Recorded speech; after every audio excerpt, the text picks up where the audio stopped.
The scent of lotus blossoms, heavy and sweet, hung in the humid air of the Gisaeng house. Yunhua, her name meaning lotus flower, sat by the window, her slender fingers plucking a melancholic tune on her Gisaeng.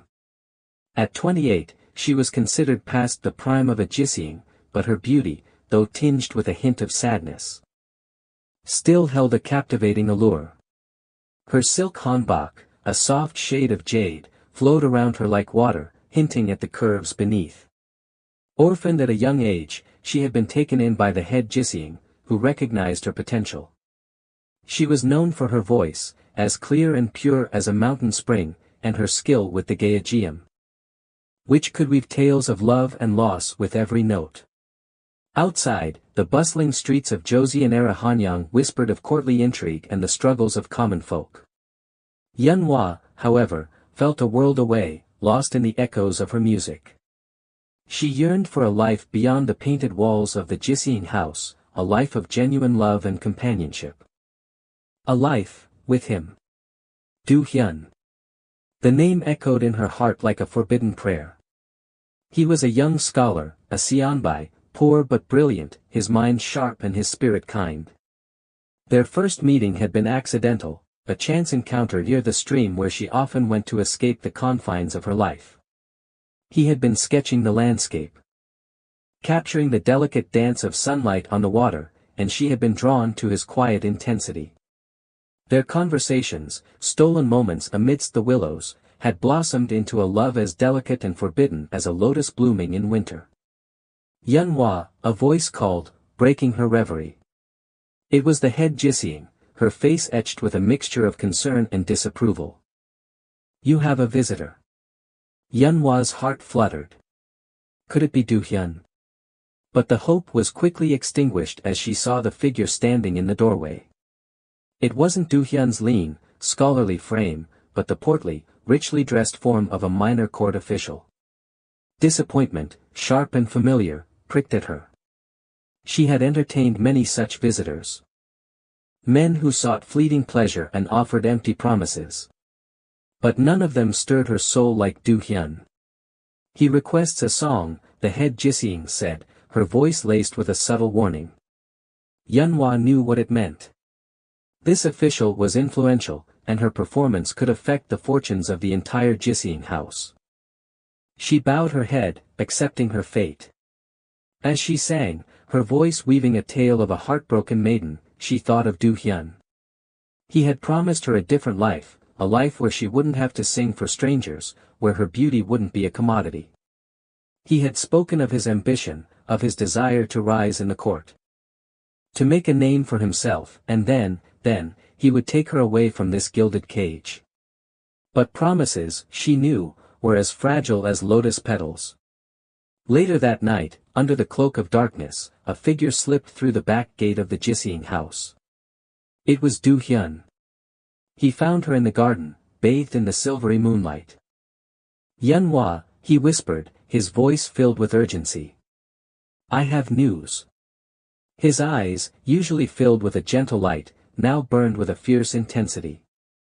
He told her that his poems, his essays, had caught the attention of a powerful minister. He had been offered a position, a minor one, but a position nonetheless, within the palace walls. It's a chance, Yunhua, he said, grasping her hands. A chance to prove myself, to rise above my humble beginnings. And then, she echoed, her heart trembling with a mixture of hope and fear. He pulled her close, his embrace both passionate and desperate. And then I can make you mine, openly, without shame. We can leave this life behind. Their lips met, a fleeting moment of solace amidst the uncertainties that lay ahead.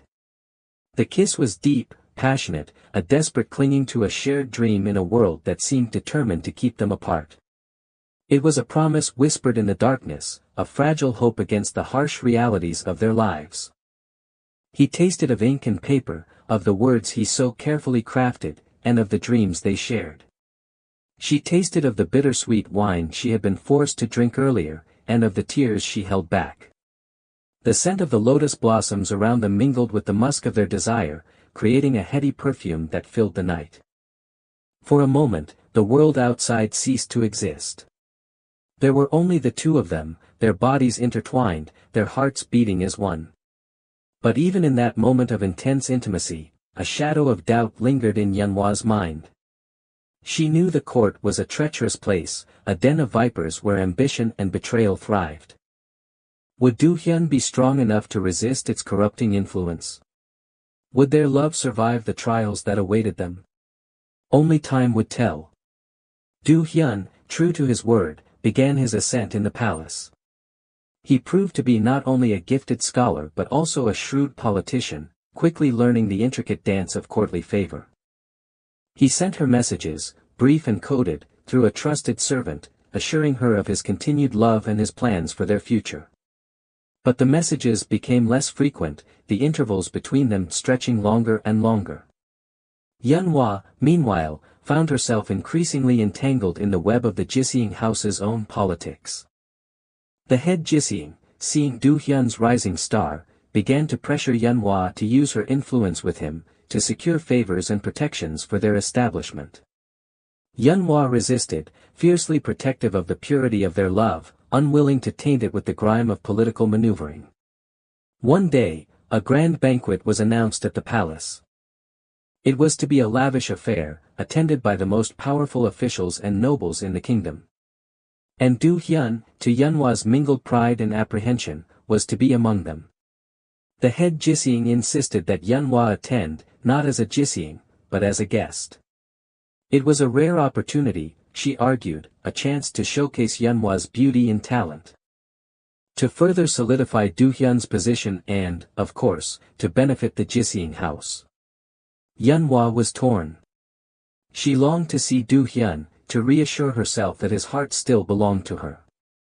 But she also feared the dangers of the court, the whispers and the intrigues that could so easily destroy their fragile happiness. In the end, she yielded. She donned a magnificent hanbok of crimson silk, embroidered with golden phoenixes, a symbol of power and grace. Her hair was adorned with elaborate ornaments, and her face was carefully painted, enhancing her already striking beauty. She looked like a queen, a far cry from the humble Gisaeng she truly was. The banquet was a dazzling spectacle of opulence and power. The air thrummed with music, laughter, and the clinking of jade cups. Yunhwa, despite her outward composure, felt a knot of anxiety tightening in her stomach. She scanned the crowd, searching for Du Hyun's familiar face. Finally, she saw him. He was standing near the high table, surrounded by a group of high-ranking officials. He looked different. His simple scholar's robes had been replaced by the elaborate attire of a court official. He held himself with a new air of confidence, a hint of arrogance that she had never seen before. Their eyes met across the crowded hall. For a fleeting moment, she saw a flicker of the old Du Hyun, the gentle scholar who had stolen her heart. But then, his gaze shifted, drawn to a woman standing beside him. The woman was breathtakingly beautiful, even more so than Yunhwa. She wore a hanbok of shimmering gold, and her hair was piled high, adorned with jewels that sparkled like stars. She was laughing, her voice light and melodic, and Du Hyun was smiling at her with an expression that sent a jolt of icy fear through Yunhwa's heart. It was then that a silk-clad arm slipped around Yunhwa's waist. A voice, smooth and oily, whispered in her ear. "Ah, Yunhwa. So beautiful. Du Hyun is a lucky man." She turned to see a woman of imposing stature, her face framed by elaborate jewelry and a severe expression. It was Lady Jo, the wife of a powerful minister, a woman known for her ruthlessness and her insatiable appetite for power. Yunhwa bowed deeply, her heart pounding. "Lady Jo," she murmured, her voice barely audible. "I have heard much about you," Lady Jo continued, her eyes, sharp and calculating, sweeping over Yunhwa.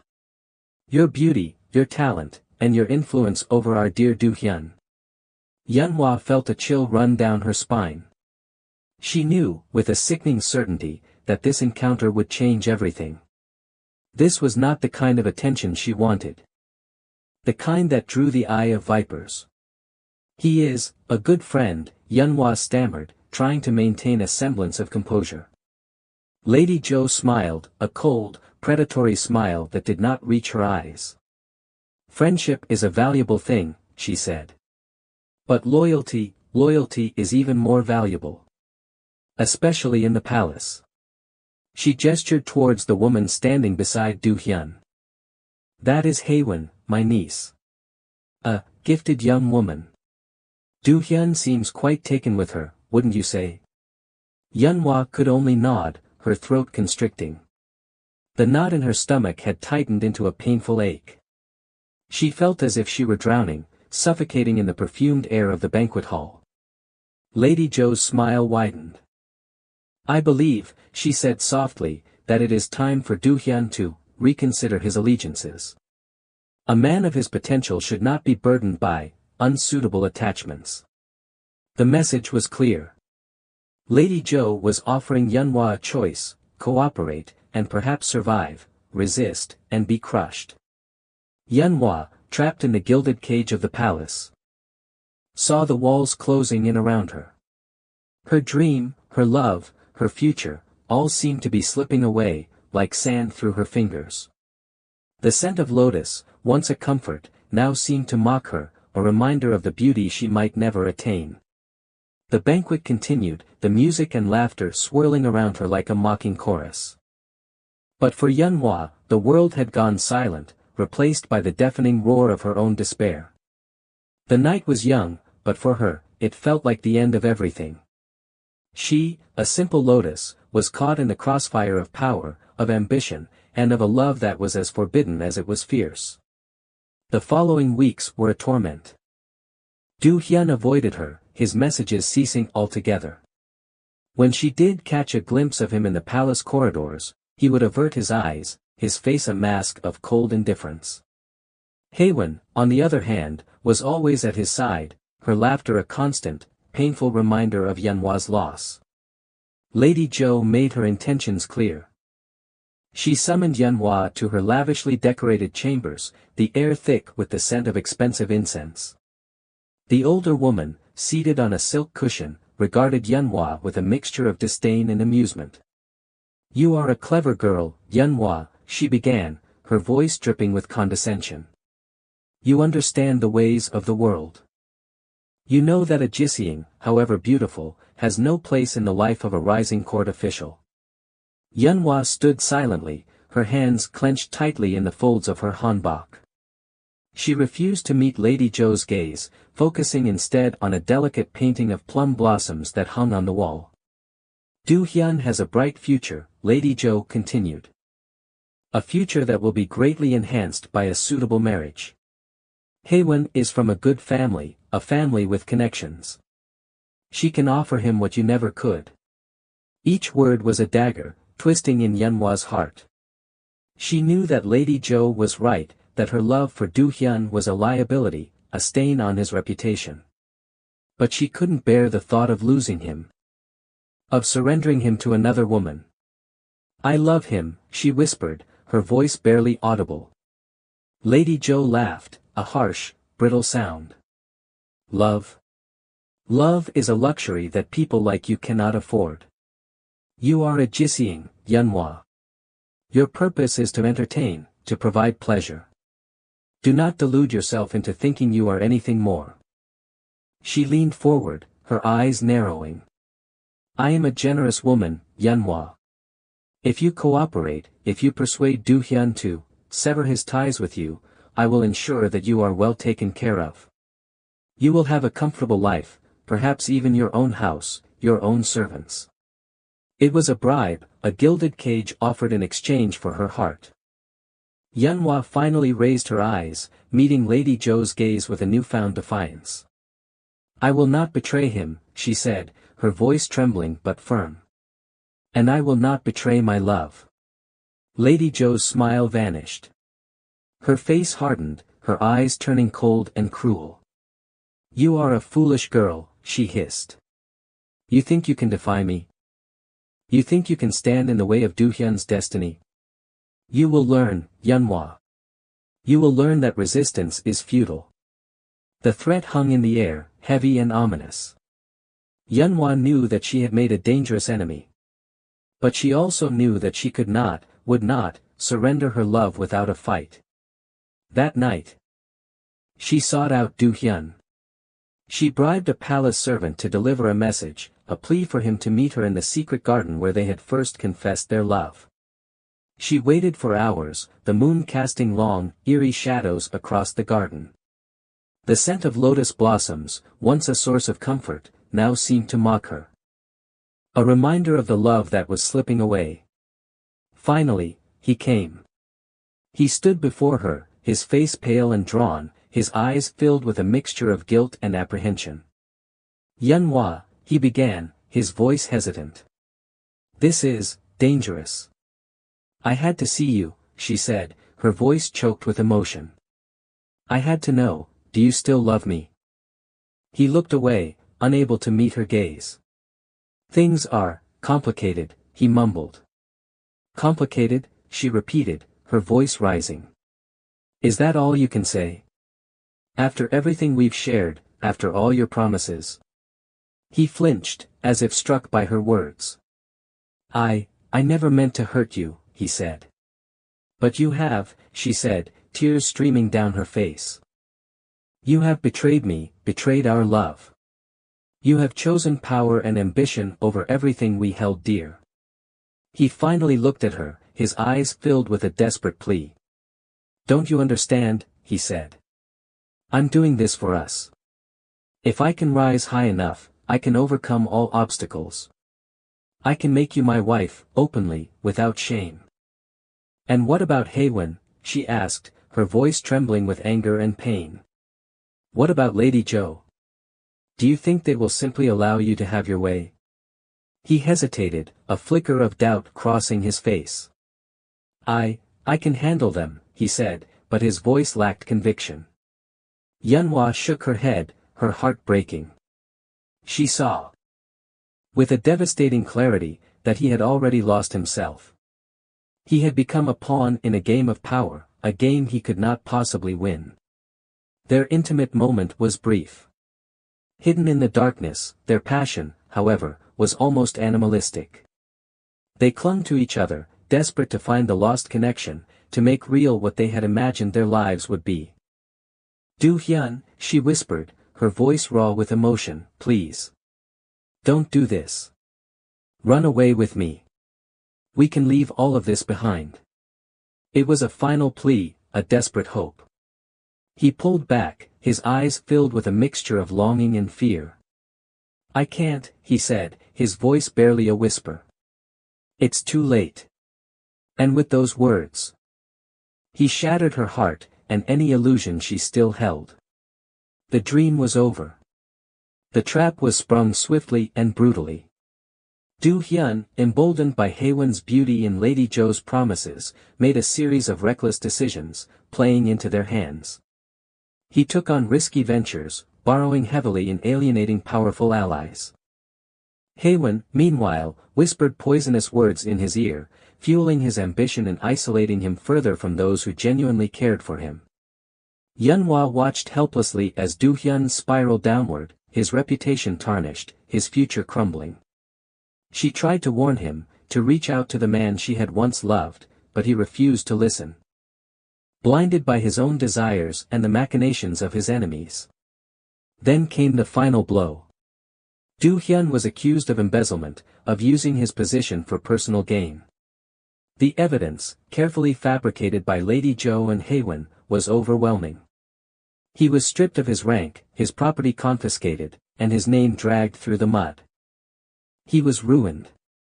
Yunhua, despite everything, still felt a pang of sorrow for him. She knew that he was a victim, as much as she was, of the cruel and unforgiving world they inhabited.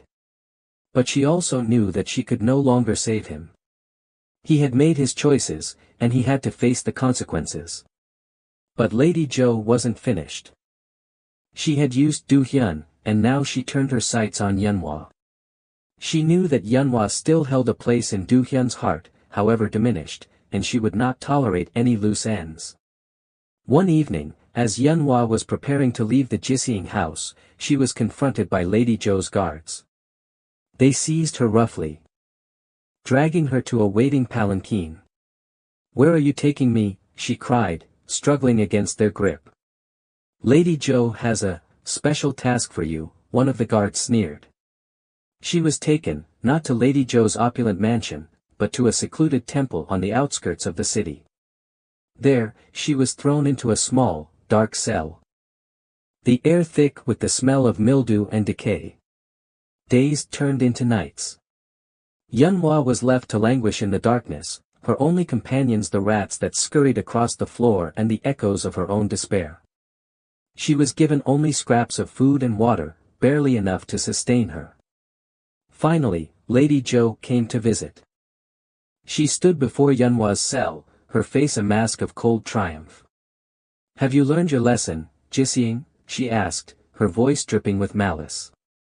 Yunhua looked up at her, her body weak but her spirit unbroken. "I have learned nothing," she said, her voice hoarse but defiant, "except that you are a cruel and heartless woman." Lady Zhou laughed. "You still have some fire in you, I see. But it will soon be extinguished. I have arranged for you to be removed permanently." Yunhua's blood ran cold. She knew what that meant. She was to be killed, her body disposed of like so much garbage. "You will not get away with this," she said, her voice trembling. "Oh, but I will," Lady Zhou replied. "Who will mourn a lowly Gisaeng? Who will even know you are gone?" She turned to leave, then paused, a cruel smile playing on her lips. "Perhaps," she said, "I will send Du Hyun a message. A lock of your hair, perhaps. A reminder of the price of his folly." And with that, she was gone. Leaving Yunhua alone in the darkness, facing her imminent death. Her life, once filled with dreams of love and happiness, had come to this, a cold, dark cell, and the prospect of a nameless grave. The scent of lotus, once a symbol of hope, now seemed like a cruel mockery of her fate. As Yunhua awaited her fate, despair threatened to engulf her. She thought of Du Hyun, of the love they had shared, and of the tragic path he had taken. She thought of her life, of the dreams she had cherished, and of the cruel reality that had shattered them. But even in the depths of her despair, a spark of defiance remained. She would not surrender. She would not let Lady Zhou break her spirit. She would face her death with courage and dignity. On the third day, the cell door creaked open. Yunhua braced herself, expecting to see the executioner. But instead, a familiar figure stood in the doorway. It was Uncle Park, her mother's brother, the humble merchant who had always shown her kindness. He looked older, more careworn, but his eyes still held the same gentle warmth she remembered. "Uncle," she whispered, her voice hoarse with disbelief. "Yunhua," he said, his voice filled with relief. "I've been searching for you everywhere." He rushed to her side, helping her to her feet. She was weak and trembling, but she managed to stand. How did you find me?" she asked. "A servant at the Gisaeng house," he explained. "She told me what happened. I bribed a guard at the temple to let me in." He looked at her, his eyes filled with concern. "We must leave quickly," he said. "Before Lady Zhou discovers you are gone." He led her out of the cell, through the dimly lit corridors of the temple, and out into the night air. She breathed deeply, filling her lungs with the sweet scent of freedom. He had a small cart waiting, hidden in the shadows. He helped her into it, covering her with a blanket. "Where are we going?" she asked. "To my home," he said. "It's not much, but it's safe. You'll be safe there." As the cart rattled through the dark streets, Yunhua looked up at the stars. She had escaped death, but her life was still in ruins. She had lost her love, her home, her future. But she was alive. And as long as she was alive, there was hope. She would find a way to rebuild her life, to find a new purpose, a new meaning. Uncle Park's home was a small, humble dwelling on the outskirts of the city. But to Yunhua, it felt like a palace. He gave her food and water, clean clothes, and a warm bed. He tended to her wounds, both physical and emotional, with a gentle kindness that brought tears to her eyes. "You are safe now, Yunhua," he said, stroking her hair. "You are with family."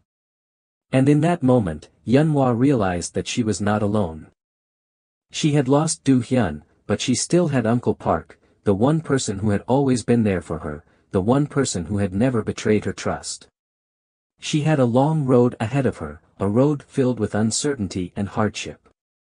But she would face it with courage, with determination, and with the knowledge that even in the darkest of times, there is always hope for a new beginning. She would find a way to bloom again, like the lotus flower that was her namesake, rising from the mud and reaching for the sun. The ashes of her former life, of her former love, would serve as the soil in which she would plant new seeds. She did not know what the future held. But for the first time since that fateful night at the banquet, she felt a flicker of hope, a fragile ember glowing in the darkness. Her life was not over. It was just beginning, anew.